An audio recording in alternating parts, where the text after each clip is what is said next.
अब आते हैं हम इस चैप्टर के लास्ट पोर्शन पे, जो कि है हमारा डिवीज़न। इसके बाद हम क्वेश्चंस करेंगे।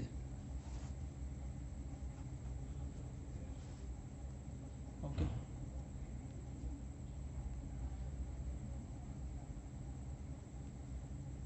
सॉरी थोड़ा कभी कभार ब्लर हो जा रहा है, फोकस से आउट ऑफ फोकस हो जा रहा है, सॉरी इधर से। सो डिवीज़न देखते हैं। डिवीज़न आपको पता है 6/2 इज इक्वल टू 3, ये तो पता ही होगा, स्मार्ट बच्चे हो आप लोग। सो इसे हम इन्वर्स कहते हैं। किसका इन्वर्स कहते हैं? मल्टीप्लिकेशन का इन्वर्स कहते हैं। जैसे इन्वर्स ऑफ प्लस क्या है? माइनस। सो उसी तरह से इन्वर्स ऑफ मल्टीप्लिकेशन क्या है? डिवीज़न। ठीक है ना? तो यहाँ डिवीज़न में हमारा क्या रूल है कि किसी भी पार्ट का, अगर सपोज करो हमारे पास मल्टीप्लिकेशन आता था, तो हम क्या करते थे? पहले हम वैल्यू को मल्टीप्लाई कर देते थे और फिर साइन को मल्टीप्लाई करते थे। जो भी साइन आता था रिज़ल्ट में, वो हम उसे उस वैल्यू का साइन बना के छोड़ देते थे। ठीक है, तो वैल्यू हमारा, रिज़ल्ट हमारा वो हो जाता था। लेकिन यहाँ रूल ये है कि द साइंस ऑफ नंबर और integers will be divided first, then the integers will get divided। अब इसका मतलब क्या हुआ यार? पता नहीं क्या हुआ। जैसे हमने अभी मल्टीप्लिकेशन में पढ़ा था ना, plus into minus minus, plus into plus plus, minus into minus plus, तो just like that plus divide by plus will be equal to plus. Rule है ये देख लो। दूसरा, minus divide by minus will be plus. Same है, आपको बस वो ध्यान में रखना है। Plus divide by minus will be minus, and minus divide by plus will be minus. Just like multiplication, plus into plus plus, minus into minus plus था ना multiplication, plus into minus minus और minus into plus minus. तो division में भी same, plus divide by plus plus, minus divide by minus plus, plus divide by minus minus और minus divide by plus minus. ठीक है, okay, done, clear है आप लोग?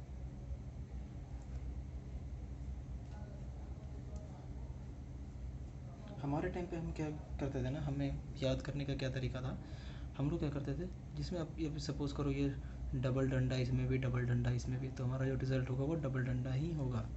लेकिन अब यहाँ पे सिंगल है और ये सिंगल है, सिंगल सिंगल डंडा है ना, तो हमारा जो रिज़ल्ट होगा वो डबल डंडा होगा। यहाँ पे देखो, यहाँ सिंगल है, एक डबल है, तो क्या करेंगे, एक डंडा को कट कर देगा, बचेगा क्या? एक डंडा बचेगा। यहाँ भी सेम, एक डंडा को डिवाइड कर देगा, बचेगा क्या? सिंगल डंडा। ऐसे याद करते थे, बाकी आपको उस तरीके से याद नहीं करना, आपको इस तरह से याद करना, ठीक है ना? डंडा डंडा मत देखना आप, ठीक है? अब सेम इसमें भी कुछ प्रॉपर्टीज़ होंगी, है कि नहीं? सो हम यहाँ पे प्रॉपर्टीज़ अब चेक करते हैं। डिवीज़न समझ में आ गया? Properties of integers for division. पहली प्रॉपर्टी ये है, कौन सी property? Closure property.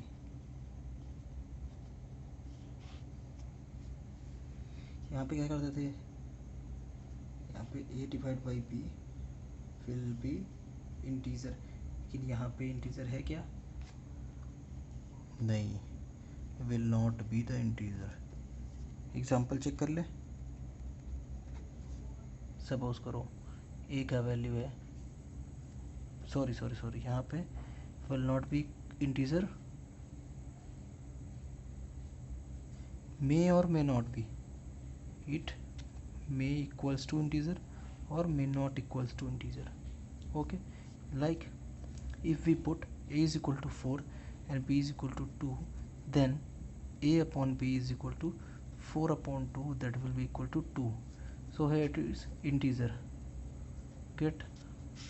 You got that? But a upon b is equal to, when a is equal to 5, b is equal to 2, so it will be 2.5. Is it an integer?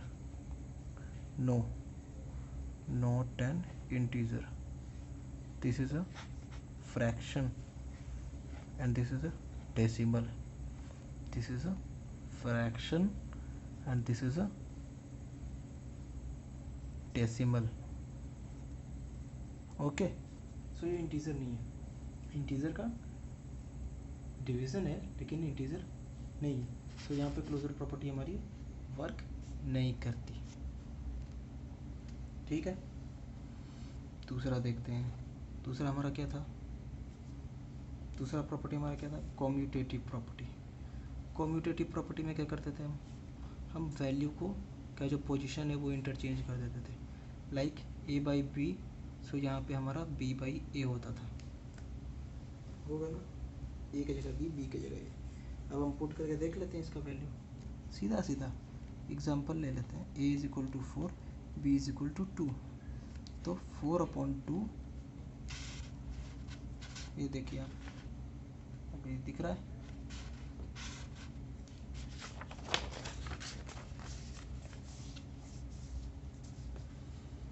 a का value हमने लिखा 4, b का value लिखा 2. 4/2 will be equals to b upon a. b का value क्या है? 2/4. इसका value क्या हो गया? 2. इसका वैल्यू क्या हो गया? 1/2. ये दोनों इक्वल है क्या? नहीं है. So LHS is not equal to RHS. Therefore commutative property also doesn't work here. Clear? Third property हमारा क्या था? थर्ड प्रॉपर्टी हमारा था एसोसिएटिव प्रॉपर्टी. एसोसिएटिव प्रॉपर्टी में हम क्या करते थे? एक नया इंटीजर लेकर आते थे और उसे डिवाइड करते थे. तो यहाँ पे क्या करेंगे? A divide one B upon C is equals to A upon B divide by C. यही करते थे ना, यही करते थे ना वहाँ पे. तो ए का वैल्यू पुट करते हैं 2, बी का वैल्यू पुट करते हैं 4, सी का वैल्यू पुट करते हैं 6. तो 2/4/6, 2/4/6 सेम है क्या? अब ये नीचे डिवाइड में है तो इसको ऊपर भेजेंगे तो क्या होता है? मल्टीप्लाई में हो जाता है. 2 × 6/4 इज इक्वल टू 2/4 × 6. तो 12/4 इक्वल टू 2/24. ठीक है. 3 1/12 सेम है क्या? LHS और RHS सेम है क्या? नहीं है. So LHS is not equal to RHS, therefore this will also not work. ठीक है. So this will be the property. Here also, here may or may not be an integer, and here this will be the property. Okay, commutative property, this will be the property. Done. Next one, next property is for number. For any non-zero integer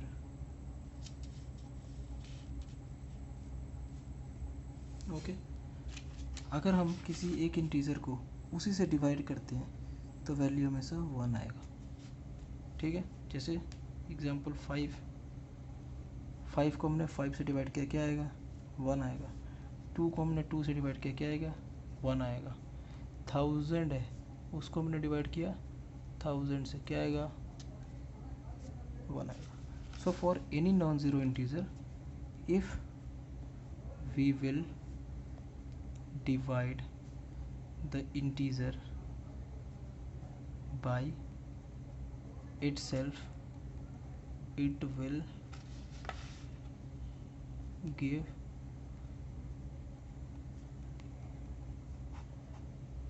result is equal to 1।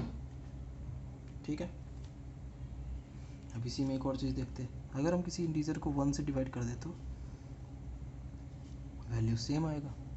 Like 5 को 1 से divide करें तो 1 के table में 5 कितने times आता है? 5 times. तो answer will be the same 5।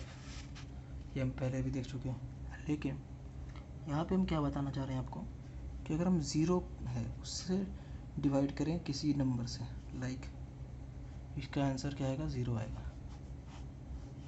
ये सारी चीज़ें आपको पॉइंट आउट करके रखना है। Like example 0 divide by 5 will be 0, 0 divide by 9 will be 0। Numerator 0 है मतलब हमारा आंसर 0 होगा। लेकिन अगर सपोज करो हम डिनोमिनेटर को 0 कर देते हैं, if denominator will be denominator is 0, so 5 by 0 will be undefined. We cannot define it. Till now we cannot define it. So any integer will, if we will divide any integer divided by 0, it will be undefined. So if we divide any integer by 0, it will be undefined,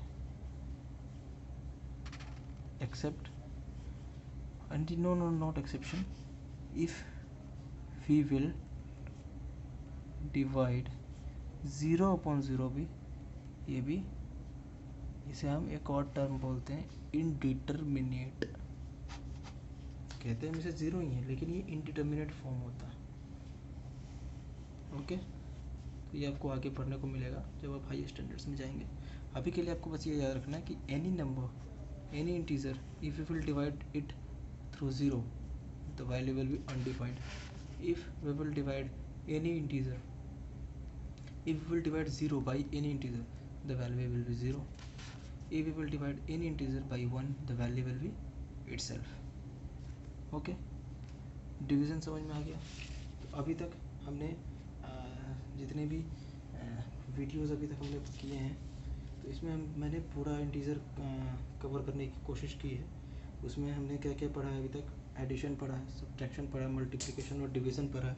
ये सारे operations हैं हमारे integers पे। Integer क्या होता है, natural number type, whole number, फिर उनकी प्रॉपर्टीज़ पढ़ी हमने कि एडिशन में कितनी प्रॉपर्टीज़ होती हैं, मल्टीप्लिकेशन, डिवीज़न, सब्ट्रैक्शन में कितनी प्रॉपर्टीज़ होती हैं, ये सारी हमने देखे। अब हम इसके बाद का जो मैं वीडियो पोस्ट करूँगा उसमें आपका जितने भी क्वेश्चंस होंगे इस चैप्टर्स के, इन चैप्टर के जितने भी क्वेश्चंस होंगे, जितने भी टाइप के क्वेश्चन होंगे, वो हम इसमें सॉल्व करेंगे एक एक करके। ठीक है, तो अभी के लिए आप अभी तक जो भी मैंने पढ़ाया है आप उससे रिवाइज़ कीजिए एक बार, और अगले वीडियो में मैं आपको उसका जितनी भी टाइप ऑफ क्वेश्चंस है वो मैं आपको करवा दूंगा हर एक टॉपिक को के साथ साथ। ठीक है, और उसके बाद आप डाउट जो भी होगा, आपको अगर कोई डाउट आपको समझ में आए कि हाँ मुझे इस पार्ट में, इस टॉपिक में कुछ प्रॉब्लम फेस हुई है, आप मुझे शेयर कर सकते हैं, मुझे आप कमेंट कर सकते हैं। मैं आपके उस डाउट को मैं क्लियर करने की पूरी कोशिश करूँगा। सो अभी के लिए पढ़ते रहिए और अपना ध्यान रखिए। Okay, bye, see you.